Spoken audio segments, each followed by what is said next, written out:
What is the Constitution?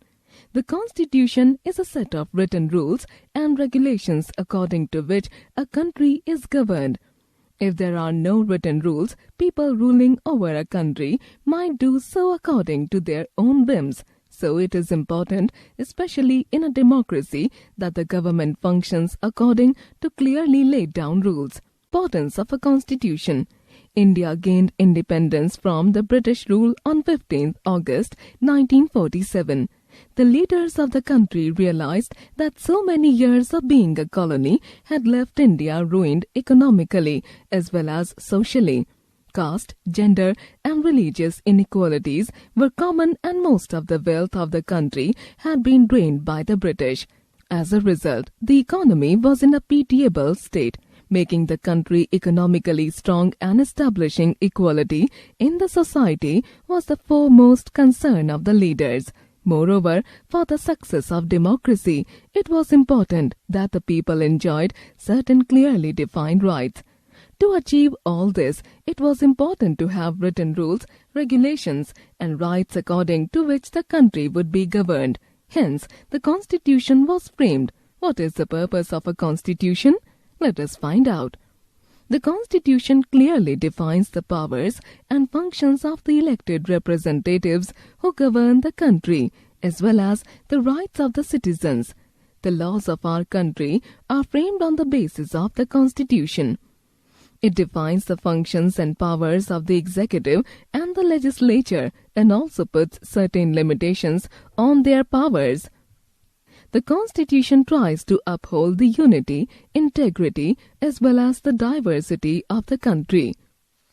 It clearly defines the nature of the country's political system, the ways in which the government will be elected, and on what basis it will function. The Constitution seeks to establish social justice and the rule of law. This means that in a democratic country, all the citizens are treated equally and they have equal rights. The laws of the country are same for everyone. No person is above the law just because of his or her caste or religion. However, the Constitution mentions some special privileges for certain backward sections of the society so that they can be at par with the mainstream. The Constitution gives some fundamental rights to every citizen of the country. Nobody can violate these laws. The Constitution defines the process of framing laws of the country. The Constitution abolishes unjust and discriminatory practices such as untouchability and female feticide. Drafting the Constitution. The Constitution was framed by the Constituent Assembly. Its members were elected by the members of the provincial legislative assemblies. When India gained independence, the Constituent Assembly served as the first parliament. Dr. B.R. Ambedkar was chosen to head the drafting committee of the Constituent Assembly, which was formed in August 1947. The drafting committee took 3 years to complete the task of framing the Constitution. On 26 January 1950, the Constitution was formally adopted. Features of the Indian Constitution. The Constitution of India aims to establish a secular, sovereign, democratic society for its citizens. It is the longest constitution in the world with more than 400 articles, and it is divided into 12 schedules. The Constitution has been amended many times since it was adopted. There have been more than 100 amendments to it. Let us look at some of the special features of the Constitution. The Preamble. The Preamble is an introduction to the Constitution. It highlights the values and principles of the Constitution. It also mentions the objectives that the Constitution seeks to achieve. Sovereignty. After years of being a British colony, it was important for India to proclaim its independent status. The Preamble states that India is a sovereign country. This means that the government of the country has an absolute independent authority over the areas within the territorial boundaries of the country. The country is free from any external control. Federalism. We have already studied that in a vast country like India, the government functions at two levels, central and state. There are also local governments in villages and cities. The Constitution defines the federal structure, which means government at two levels. The Constitution also clearly defines the powers and functions of the two levels of the government. Parliamentary form of government. The Parliament is the central legislature. Through general elections, we elect representatives to the Parliament. The Constitution mentions that India has a parliamentary form of government, and it clearly mentions the powers and functions of the Parliament as well. Universal adult franchise.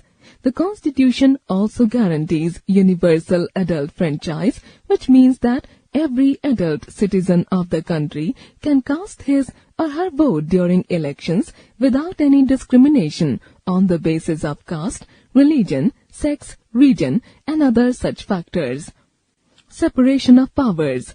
The Constitution clearly demarcates and defines the powers and roles of the three organs of the government: the executive, the legislature, and judiciary. The legislature frames laws, the executive implements them, and the judiciary resolves disputes and maintains law and order. Secularism. The Constitution of India declares that India is a secular country. That is, there is no official religion of the country. Every person has the right to practice and follow his or her own religion. Fundamental rights. The Constitution of India guarantees certain basic rights to all its citizens. These are called fundamental rights. Nobody can violate these rights, and a citizen can approach the court of law if his or her fundamental rights are violated. Can you name some of the fundamental rights? Fundamental duties. The Constitution also mentions a code of conduct for the citizens called the fundamental duties. Following the fundamental duties helps us to become good citizens. We will learn more about the fundamental rights and duties in the next chapter. Constitutional amendment.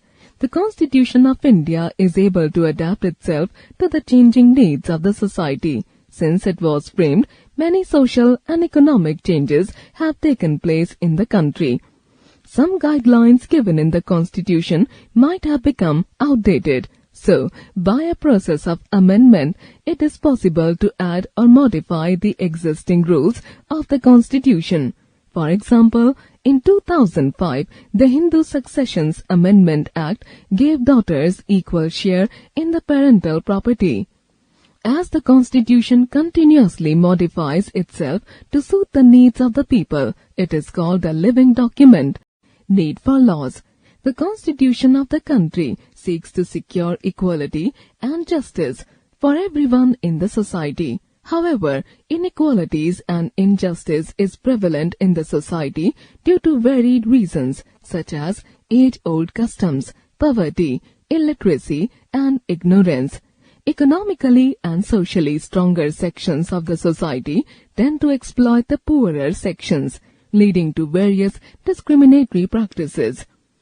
To eradicate such injustice and discrimination, the government, on the basis of the provisions of the Constitution, creates and implements certain laws. Through these laws, the government aims to establish equality and social justice. Dissent. Sometimes when people are not happy with certain laws, they are allowed to show their displeasure in the form of protest. This is called dissent. In a democratic country like India, such protests are very common. In a democracy, public opinion plays an important role. If one section of the people is not happy, they take the help of mass media to influence other people in the society. Thus, dissents become mass protest. Sometimes mass protests can lead to changes in existing laws. However, it is important to protest in a peaceful manner without disrupting life or property. Let us look at some examples of dissent. There were wide-scale protests against reservation provisions for the backward classes during the 1990s. The protest turned violent, and in many places, students destroyed public property. Some students even attempted self-immolations. After the proposal to make Telangana a separate state was passed, there were wide-scale protests by people in other states also demanding separate states. In Assam, people disrupted the rail service by creating blockades. Do you think such forms of protest are justified? Can you think of some forms of non-violent protest?